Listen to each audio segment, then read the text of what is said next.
आते हैं, हे राजन परीक्षित,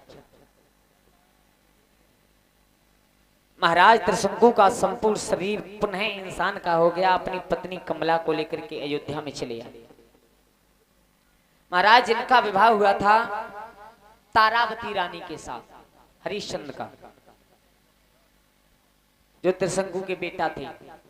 महाराज इस अयोध्या में एक सबसे बड़ी समस्या ये रहती है क्या कि अयोध्या में बेटा पैदा ना होते, पुत्र, और होते तो बिना यज्ञ के नहीं होते, एक नहीं बहुत दिन से। महाराज इस अयोध्या में सबसे बड़ी बीमारी पुत्रों की है, सबसे ज्यादा। आप इनके शुरू सूर्यवंश जहां से प्रारंभ हुआ है वहां से उठा करके देख लीजिए, सबसे बड़ी समस्या अयोध्या में इसी बात की आती थी और कुछ नहीं। महाराज हरिश्चंद्र के भी कोई बेटा या बिटिया नहीं, कोई भी। महाराज रोहतास हुए थे बहुत कठिन समस्या के बाद। इसके पीछे भी एक बहुत बड़ा कारण था। हरिश्चंद्र महाराज के पास में कोई बेटा या बिटिया नहीं थी।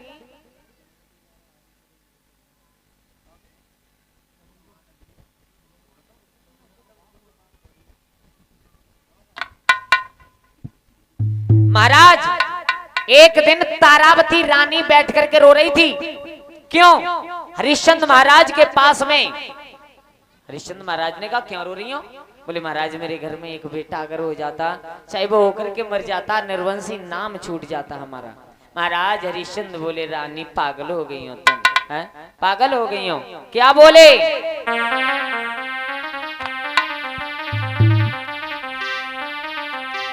चिंता ना करो, रो ना। क्यों? कि ये चिंता बड़ी चिता से है और नर को निर्जीव बनाती है।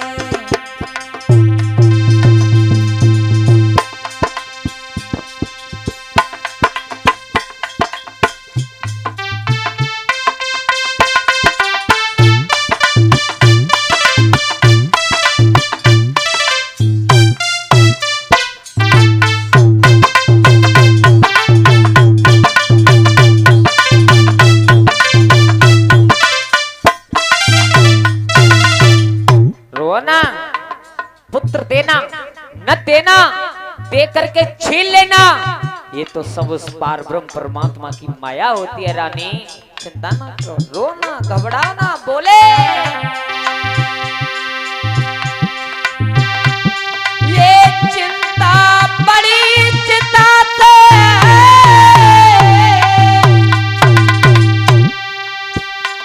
नर को निर्जीव बनाती है, मुर्दा को चिता जलाती है, वो चिंता जीवित को खाती है।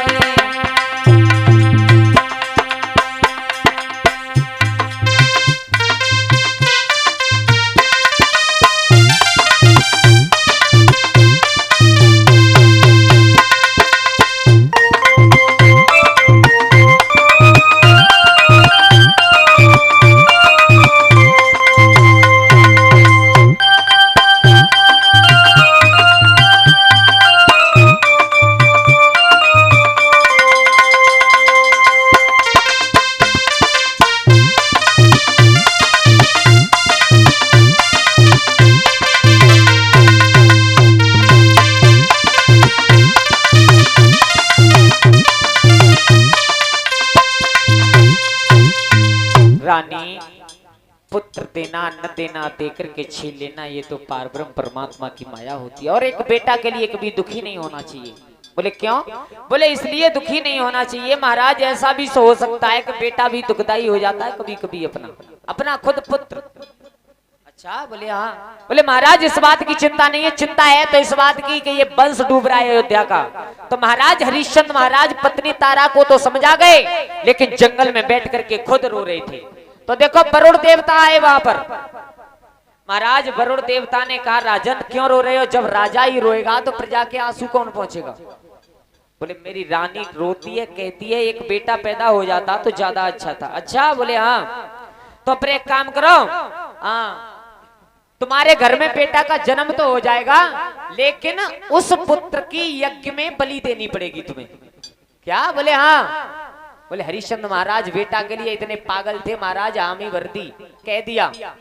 तो देखो हरिश्चंद्र महाराज के घर में वरुण देवता का अश्व पुत्र बनकर के जन्म लेता है, लेकिन हरिश्चंद्र महाराज बेटा के प्यार में इतने हो गए, इतने अंधे हो गए कि महाराज वरुण देवता की बात को भूल गए। बिल्कुल बिल्कुल। देखो महाराज वरुण देवता आते हैं, उनको लौटा देते हैं महाराज, वापस कर देते हैं कोई ना कोई बहाना बना करके, लेकिन बेटा की बलि नहीं देना चाहते। हरिश्चंद्र महाराज ने इतना बड़ा वरुण देवता के साथ में बेईमानी का काम किया था, ध्यान रखना। अब एक दिन हरिश्चंद्र महाराज बैठे थे परीक्षित जी चिंता में। इंद्र देवता ने आकर के बताया, सुनो तुम्हारे बेटा रोहितास को हम बचा लेंगे। बोले कैसे? बोले किसी का बेटा ला करके खरीद करके चढ़ा दीजिए, तुम्हारा बेटा बच जाएगा। महाराज परीक्षित जी, आज वो हरिश्चंद्र महाराज इंद्र देवता को लेकर के और किसी का पुत्र खरीदने के लिए गए। तो देखो मैया और पिता यानी जो विश्वामित्र महात्मा थे, उनके बहन और बहनोई जिनका नाम था अजीग्रत महाराज दादाजी, उनके ऊपर शनिचर आया था। इतना बड़ा कि 3 बेटाएं इतने दुखी हो गए कि 3 दिन हो गए एक अन्न का दाना पेट में नहीं गया, तीनों भूखे मरने वाले। इंद्र देवता गए उनके पास में, बोले एक काम करो, तुम्हारे 3 बेटा मर जाएंगे, इनमें से अच्छा रहेगा कि एक को बेच लो, 2 को बचाओ।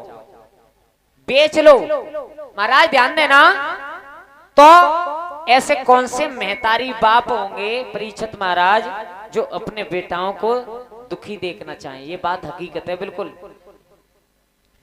महाराज को के महतारी बाप ये नहीं सोचते हैं कि हमारा बेटा कभी भी दुखी रहे, कहीं भी कभी भी। बेटा तो बहुत ऐसे होते हैं जो मैया से महीना के हिसाब से टाइम निकल जाता है, बोलते नहीं है,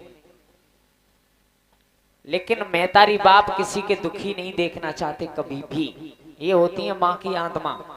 महाराज अजीग्रत महाराज से जाकर के कहा कि तुम अपने एक पुत्र को बेचो, 2 को बचाओ। तो देखो महाराज राजी हो गए। हरिश्चंद्र महाराज खरीदने के लिए गए थे। अब समस्या सबसे बड़ी ये आई कि इन तीनों बेटाओं में से बेचा कौन सा जाए, कौन सा? तो इस बात को तुम जानते हो कि बड़े बेटा के ऊपर पिता की आत्मा कुछ ज्यादा होती है थोड़ी सी, और छोटे के ऊपर महतारी की। बड़े बेटा को लेकर के पिता साइड में खड़े हुए, छोटे को लेकर के महतारी, या बच्चा बीच वाला।